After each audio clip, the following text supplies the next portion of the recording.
Do you want dark or white라고 물어봐요. 닭에 관해서 이렇게 색깔 구분을 하지라는 의문점이 들었습니다. 2010년부터 2012년도까지 미국산 닭다리의 최대 수입국이 대한민국이었습니다. 지금은 이제 중국이 되었죠. 중국이 수입하는 10억 달러의 닭고기 중에서 75% 가까이가 닭발입니다. 농담이라도 흑인한테 치킨 먹으러 갈래? 더운데 수박 먹으러 밖에 나가보자. 안 하는 게 좋더라. 한국에서는 주문 즉시 문화까지 따뜻하고 바삭한 형태로 배달되는 트렌디하면서도 즐거운 문화적인 경험의 상징이 아닌가라고 인식을 하게 된다고 합니다.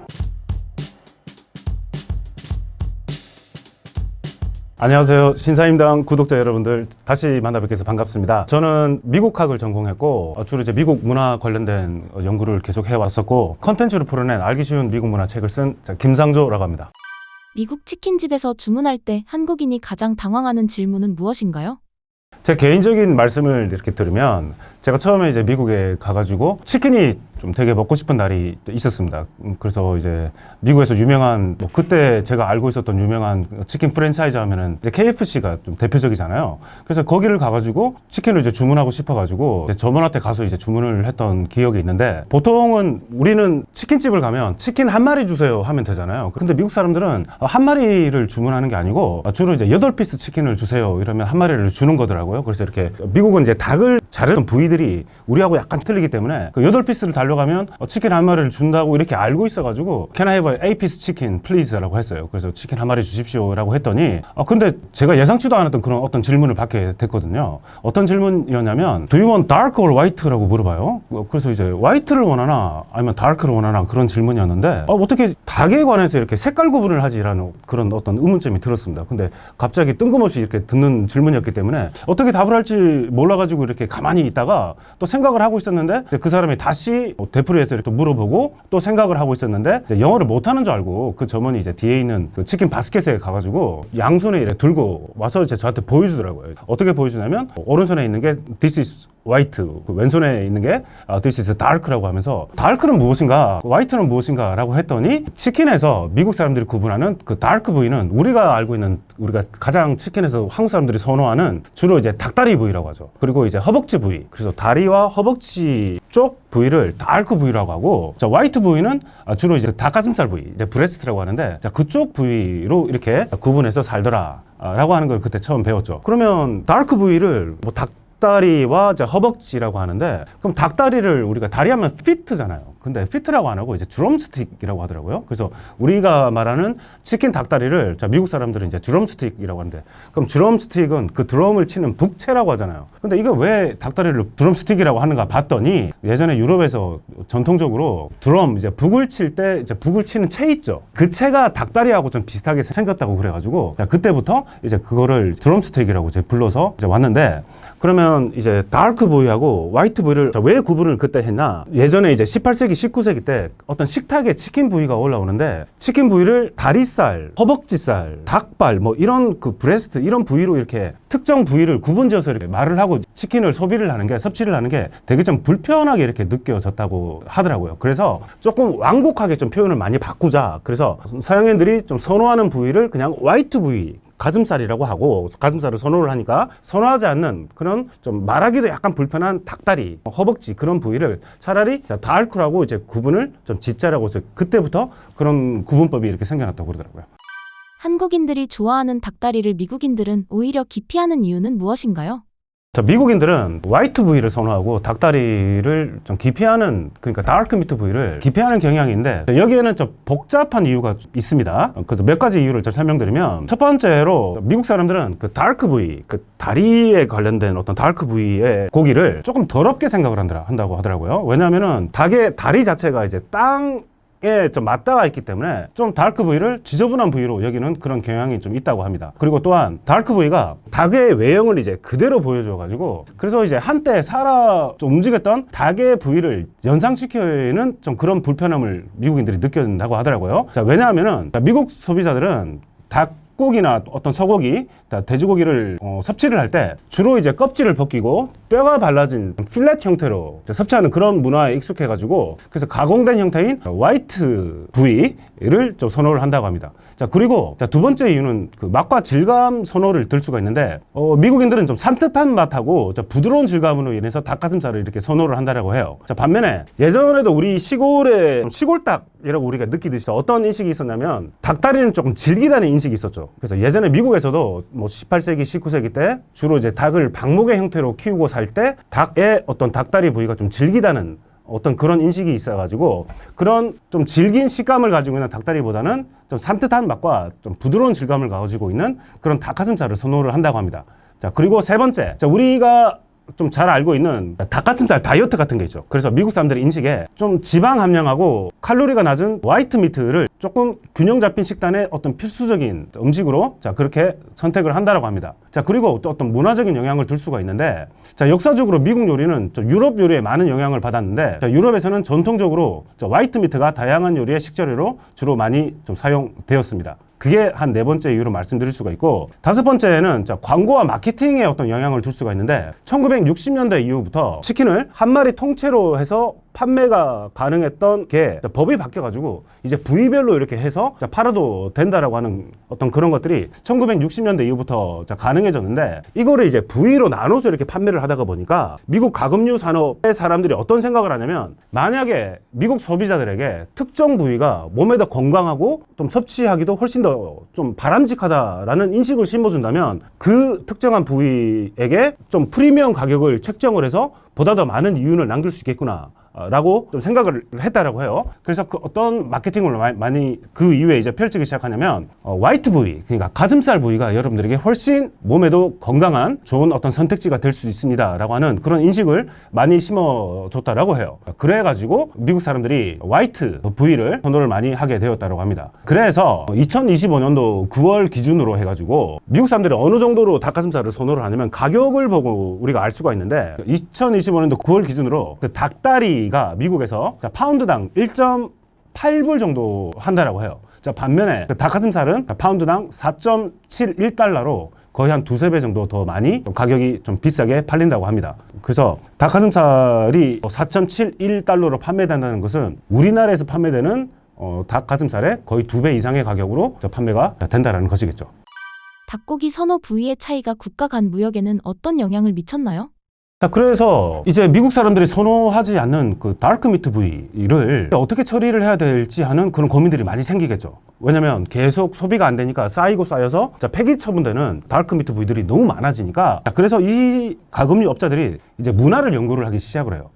전 세계 나라들 중에서 다크미트 부위를 선호하는 나라들이 분명히 있을 것이다 라고 연구를 했는데 발견한 나라가 첫 번째 러시아였습니다. 러시아가 닭고기 부위에 대한 선호도가 미국하고 정반대되는 사실을 알게 돼가지고 1980년대 말에 구소련이 붕괴가 되죠. 그 이후부터 러시아가 미국산 닭다리의 주요 수입국 하나로 이제 부상을 하게 되는데 예를 들어서 2009년 한 해만 해도 러시아는 16억 파운드 양의 미국산 닭다리를 수입하는데 거의 8억 불을 지불했다라고 합니다. 그 이후에 우리나라가 이제 부상을 하게 되는데 예를 들어서 이제 2010년부터 2012년도까지 미국산 닭다리의 최대 수입국이 대한민국이었습니다. 그리고 지금은 어떤가? 지금은 이제 중국이 되었죠. 중국이 매년 10억 달러 상당의 닭고기를 수입하고 그 중에 좀 재미있는 팩트인데 중국이 수입하는 10억 달러의 닭고기 중에서 75% 가까이가 닭발입니다. 왜냐하면 중국 문화에서 닭발이라는 것은 하나의 어떤 아주 맛있는 중귀한 어떤 음식 재료로 쓰이기 때문에 중국이 미국으로부터 닭발을 수입을 그렇게 엄청나게 많이 했다라고 합니다. 특히나 또 왜 미국산 닭발이냐? 왜냐하면 미국산 닭발은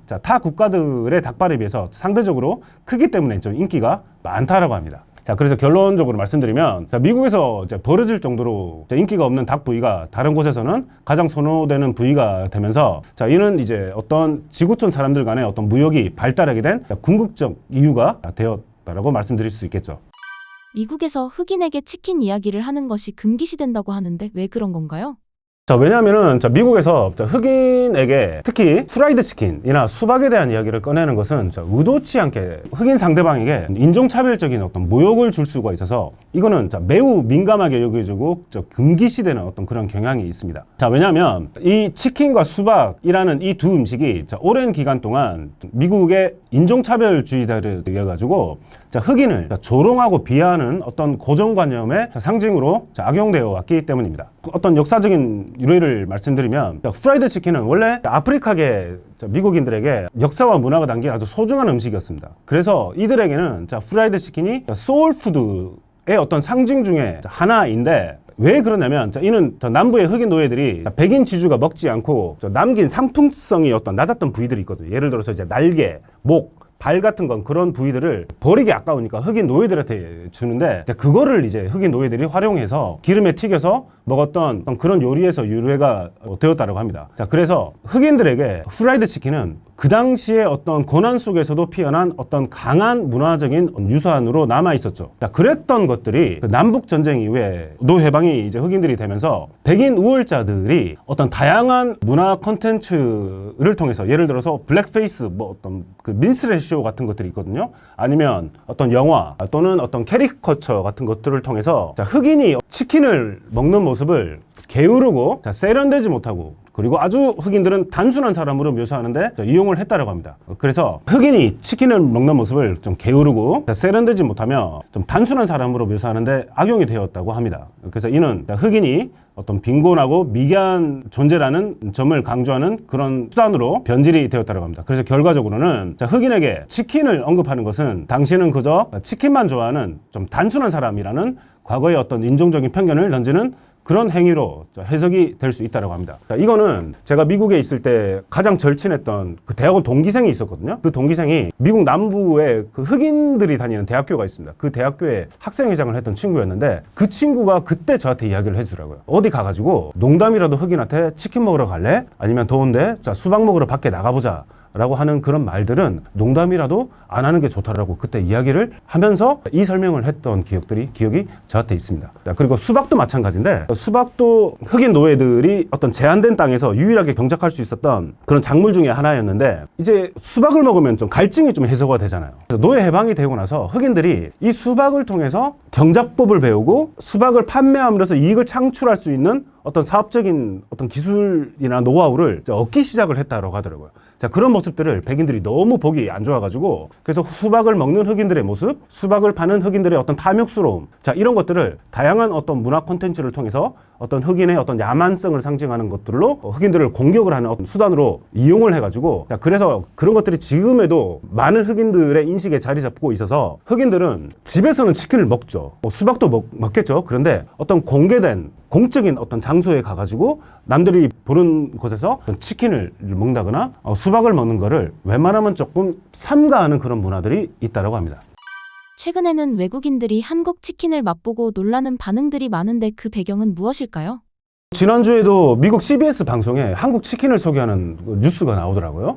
그때 그 영상에도 나와 있었지만은 한국 치킨이 미국 치킨하고 다른 대표적인 점을 아주 크리스피함이라고 이렇게 이야기를 하더라고요. 그럼 이 크리스피함이란 건 무엇인가? 한국 치킨은 한 번 튀기고 두 번 튀겨내는 더블 프라잉 방식을 사용을 해가지고 한국 치킨은 껍질이 아주 가볍고 바삭하게 만들어져서 미국인들이 먹기에도 씹을 때 부드럽게 씹혀지는 그런 크래클링이라고 하던데, 딱딱한 소리가 나는, 또는 종이처럼 얇은 바삭함으로 완전히 미국 치킨과는 다른 경험을 준다라고 합니다. 자, 그리고 두 번째는 미국 치킨을 먹다 보면은 좀 단조롭다는 느낌을 받거든요. 왜냐하면 그냥 일반적인 후라이드 치킨 아니면은 좀 바베큐 소스 정도 들어간, 아니면 조금 매운맛이 들어간 버팔로 치킨이라고 있죠. 그 정도 형태의 치킨을 소비를 했는데, 한국 치킨은 잘 아시듯이 다양한 어떤 양념치킨의 형태들로서 판매되는 것들이 많잖아요. 예를 들어서 간장맛이 들어간 치킨이라든지, 또는 이제 매운맛을 극대화한 불닭치킨 같은 것 등 끊임없이 많은 새로운 맛들이 개발되어 가지고 치킨을 미국인들이 보기에 어떤 다양한 미식 경험을 할 수 있는 문화적인 경험으로서 끌어올렸다라고 이야기를 하더라고요. 세 번째로는 미국인들이 경험하지 못한 완벽한 배달 문화를 말씀을 드릴 수가 있는데 한국에서는 주문 즉시 뭐 튀긴 치킨이 30분 내외로 문 앞까지 따뜻하고 바삭한 형태로 배달되는 그런 경험들이 있는데 그래서 미국인들이 보기에는 뭐 한국 치킨은 트렌디하면서도 즐거운 어떤 문화적인 경험의 상징이 아닌가라고 인식보다 더 많은 사람들이 그렇게 인식을 하게 된다고 합니다. 그 다음번에 여러분들이 치킨을 드실 때 프라이드 치킨 어떤 한 조각, 양념 한 조각을 드시면서 잠시 생각을 해보신다면 이 작은 닭 한 조각에 인종차별의 아픈 역사도 담겨 있고 8억 달러 또는 10억 달러짜리 국제 무역의 비밀도 담겨 있으며 K컬처의 혁신까지 모두 담겨 있구나라고 생각하시고 드셔보면은 여러분의 치킨 한 입이 더욱 풍성해지실 수 있지 않을까라고 생각을 해봅니다. 미국에서 한류가 주류 문화로 자리 잡았다고 보시는 이유는 무엇인가요? 예를 들어서 지금 K푸드 문화의 허브가 된 H마트를 이렇게 들 수가 있는데 과거에 이제 H마트는 한인 이민자들을 위한 틈새 비즈니스에서 영업을 하는 그런 작은 장소에 불과했는데 지금 현재는 뉴욕타임스 등이 이야기하듯이 이제 더 이상 틈새 시장이 아니고 하나의 어떤 문화 현상이 되었다라고 평가할 정도로 위상이 지금 많이 높아졌습니다. 그리고 H마트는 그 이후에 값싸고 신선한 채소, 생선 그리고 안정적인 물류망을 기반으로 해가지고 이제는 비아식의 미국인들까지 주류 고객으로 끌어들였습니다. 그리고 2010년대 이후에는 K컬처 확산에 힘입어가지고 김치, 라면, 반찬 등을 사러 오는 현지인이 지금 아주 급증했다고 합니다. 그리고 H마트의 역할을 지금 보면은 K푸드의 어떤 전진 기지 역할도 지금 하고 있는데 예를 들어서 농심, CJ 같은 한국 식품 기업들의 어떤 신제품 테스트베드 역할을 하면서 K푸드의 현지화 대중화를 이끌고 있다고 합니다. 그리고 두 번째는 K팝의 힙스터 문화 편입을 말씀드릴 수가 있는데 예를 들어서 이제는 K팝이라는 것은 더 이상 소수가 즐기는 오타쿠 문화가 아니고 힙스터한 트렌드로 자리를 잡았다고 합니다. 예를 들어서 미국의 10대, 20대 청소년층 사이에서는 BTS가 빌보드 차트 1위를 차지하고 한국에 관한 어떤 인지도를 높임으로써 K팝이 미국 시장에서 자체적인 파급력을 갖췄음을 보여주는 어떤 상징적인 역수입 성공의 사례로 인식이 되고 있다고 합니다. 심지어 이제 미국 대통령이 K-팝을 언급할 정도로 K-팝이 지금은 주류 문화의 일부가 되었음을 의미를 한다라고 볼 수가 있겠고, 그리고 세 번째는 K 콘텐츠가 일상화되고 산업의 선순환을 이룬다는 거겠죠. 그래서 경제적으로 어떻게 확장이 되었냐면 넷플릭스 같은 OTT를 통해서 K-드라마, 영화가 이제 확산되기 시작하고 그와 더불어서 K-푸드, K-뷰티 등 다양한 산업 분야로의 어떤 선순환이 일어나고 있는 현상을 볼 수가 있을 것 같고, 그 덕분인지 한국 화장품이 미국 화장품 수입 시장 이제 점유율 1위에 오르는 등 한국 제품을 써보고 수입하려는 현지 기업과 소비자들이 증가해가지고 문화적인 만족도가 경제적인 가치로 연결될 정도로 한류의 영향이 예전에 비해서 아주 강해졌다라고 이제 볼 수가 있겠습니다. 할리우드 영화나 미국 드라마와 비교했을 때 미국인들이 느끼는 K 콘텐츠만의 차별점은 무엇일까요? K 콘텐츠만의 차별점은 세 가지 측면에서 생각해 볼 수가 있겠는데, 첫 번째, 어떤 깊은 감정선을 말씀드릴 수가 있을 것 같고, 자, 두 번째는 독특한 스토리텔링 구조, 세 번째는 문화적인 신선함이 있겠습니다. 첫 번째로 깊은 감정선을 가지고 있다는 것은 그 감정이라는 것이 미국 할리우드 영화에 비해서 좀 깊이 있고 진솔하다라고 좀 느낀다라고 해요.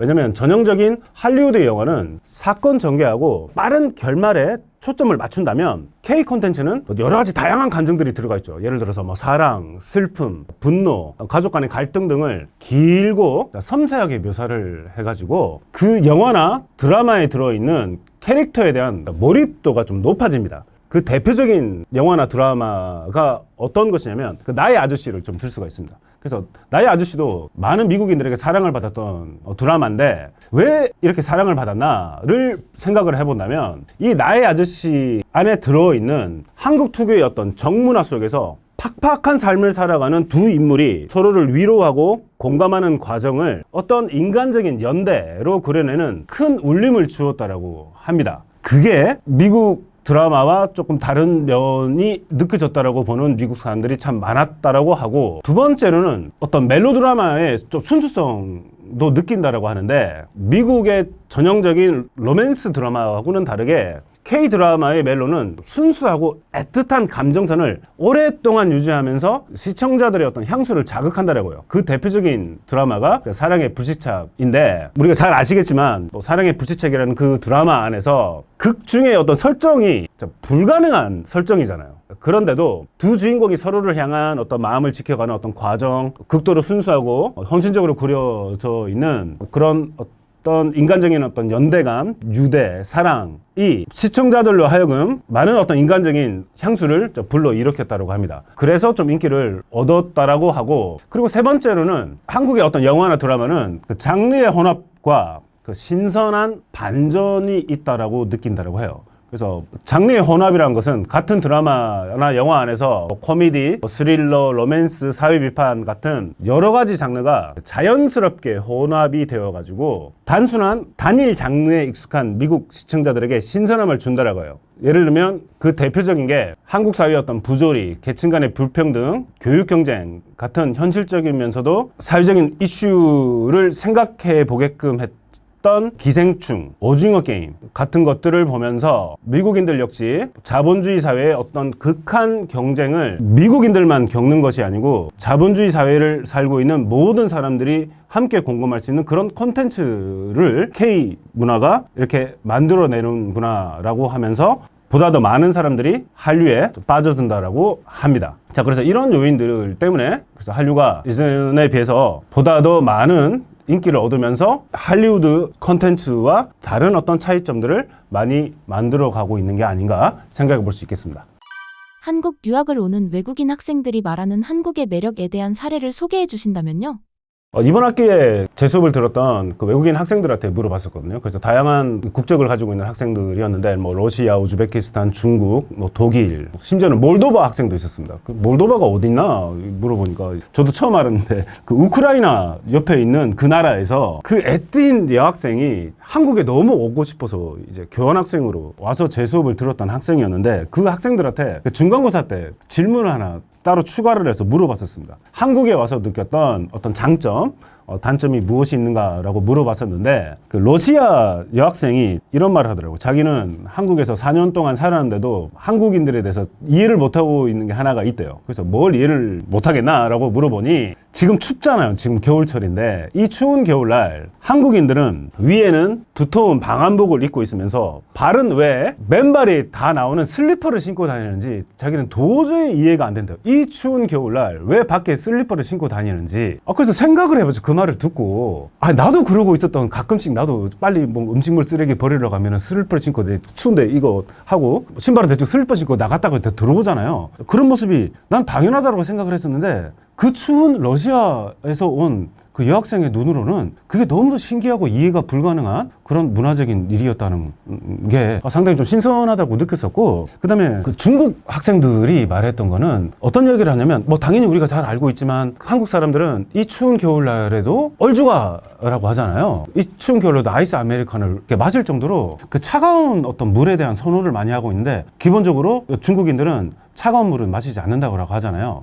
그래서 따뜻한 물을 많이 먹는데 한국인들은 너무 시원한 그 이상으로 어떤 차가운 어떤 물을 선호하는 게 조금 신기해 보였다라고 하고, 또 한 게 또 신기하다고 느낀 게 뭐냐면 자기들은 이제 대학생들이니까 중국에 있는 대학교를 다니다가 한국에 있는 대학교를 와서 신기한 게 뭐냐면 도서관이 24시간 개방을 하는 거 있죠. 최소한 이제 열람실은 24시간이 개방이 돼서 공부하고 싶은 사람들은 뭐 밤을 새서든지 새벽 늦게까지 이제 공부를 할 수 있도록 돼 있는데 중국은 그런 시스템이 없대요. 왜냐면 심지어 일반인들은 뭐 그 학교 관계자나 학생이 아니면 그 대학교 안에 들어가는 출입 자체가 불가능할 수 있잖아요.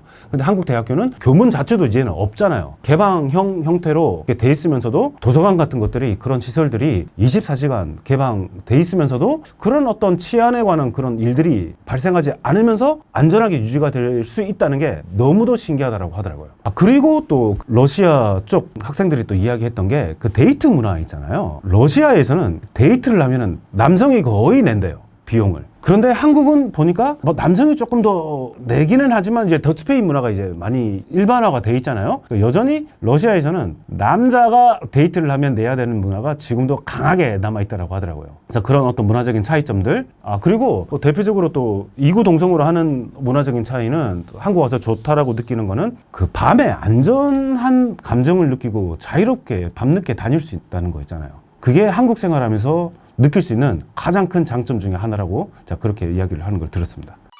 매운 것을 잘 못 먹는 미국인들이 매운 음식에도 열광을 한다고 하는데 어떻게 해석해야 할까요?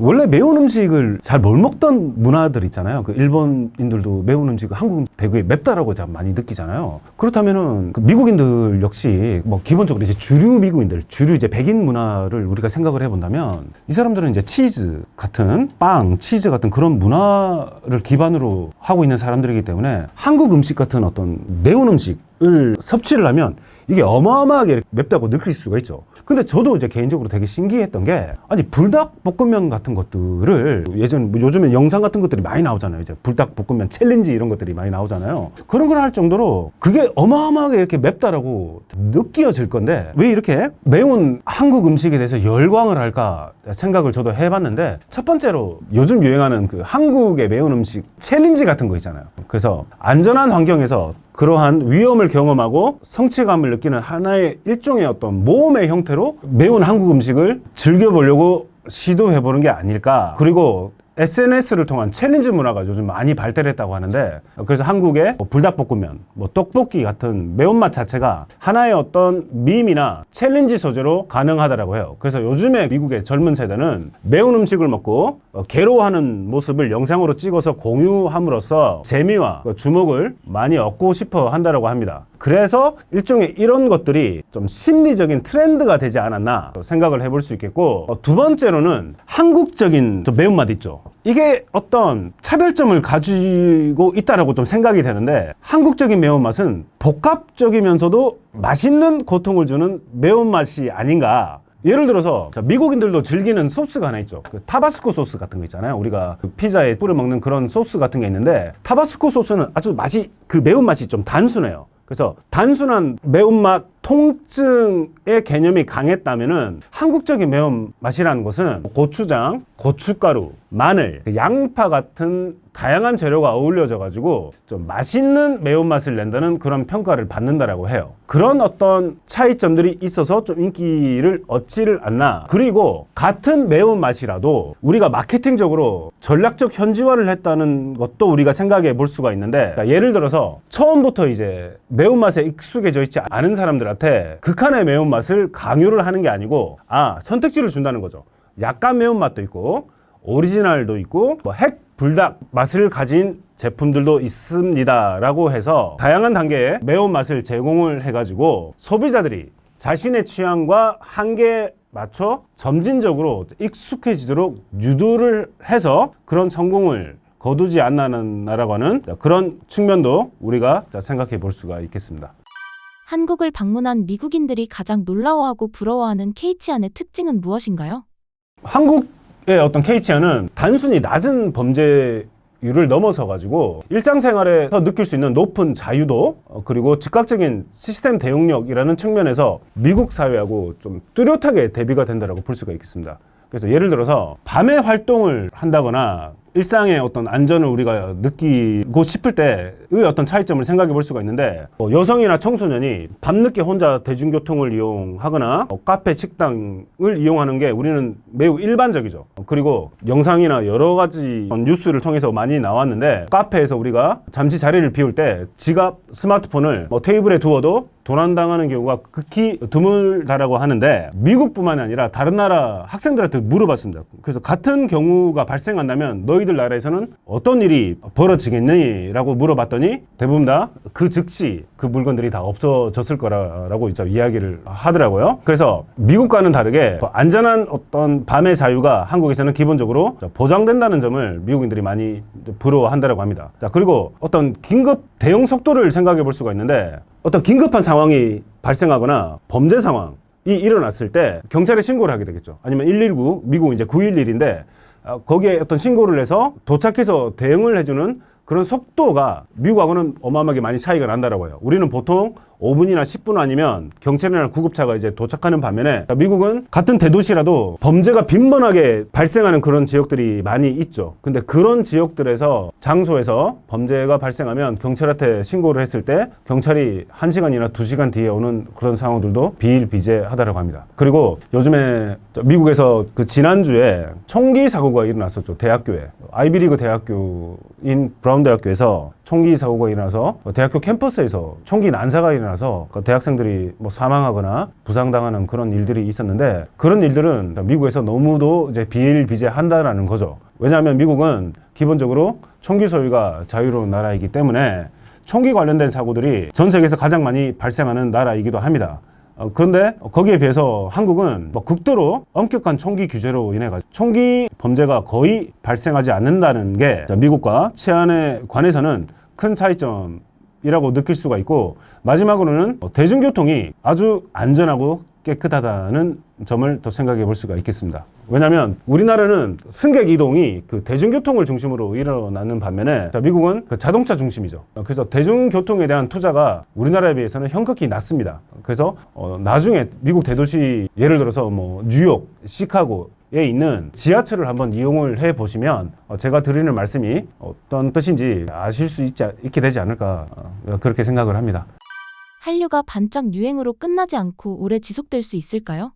제 개인적으로는 오랫동안 지속 가능하지 않을까라고 생각하고 있습니다. 그리고 한류가 세계 문화의 주요한 흐름으로 자리 잡지 않을까라는 그런 믿음도 생각해 볼 수가 있는데, 그 이유로는 첫 번째, 한류라는 것이 시스템 기반의 어떤 산업 구조를 가지고 있기 때문에 우리는 지금 현재 안정적인 제작 시스템을 가지고 있죠. 왜냐하면 대형 어떤 기획사를 통해서 연습생이 발굴되고 교육을 통해서 데뷔에 이르게 된 어떤 체계화된 그 시스템을 가지고 있으면서 이것들이 완성도 높은 콘텐츠들이 지속적으로 생산할 수 있는 그런 산업 기반으로서 유지가 될 수 있도록 해주는 것 같고, 그리고 이런 것들이 넷플릭스 등 뭐 글로벌 OTT 플랫폼과 자본 및 배급 협력이 가능해서 콘텐츠 흥행을 위한 자본이 유입되고 더 품질이 좋은 어떤 콘텐츠 제작이 가능해서 글로벌 팬덤도 계속해서 확대가 되는 좀 선순환 구조가 계속해서 이어져 갈 수 있지 않을까, 저는 그렇게 전망을 하고 있고, 마지막으로 제 개인적으로 생각을 한다면 한류가 보다 더 많은 어떤 영향력을 발휘하고 어떤 하나의 패키지로서 전 세계인들이 자발적으로 소화할 수 있게끔 우리가 바란다면은 우리 역시 보다 더 열린 마음으로 우리와 다른 어떤 문화를 수용하려고 하는 그런 노력들을 더 많이 해야 되지 않을까라는 그런 개인적인 바람도 해보고 있습니다. 그래서 지금은 한류가 이 정도로 성장해왔다는 거에 대한 자부심을 지금 우리들이 많이 느끼고 있지만, 그 위의 단계를 가기 위해서는 제가 생각하는 보다 더 강한 한류는 서로 다른 어떤 문화를 함께 수용하고 공감해 주면서 그거를 다시 우리 문화 콘텐츠 안에 녹여내서 새로운 상품들을 지속적으로 만들어내는 그런 노력들을 하면 앞으로 한류의 영향력은 계속해서 큰 힘을 발휘를 하면서 오랜 기간 이어져 갈 수 있을 거라고 저는 생각을 하고 있습니다.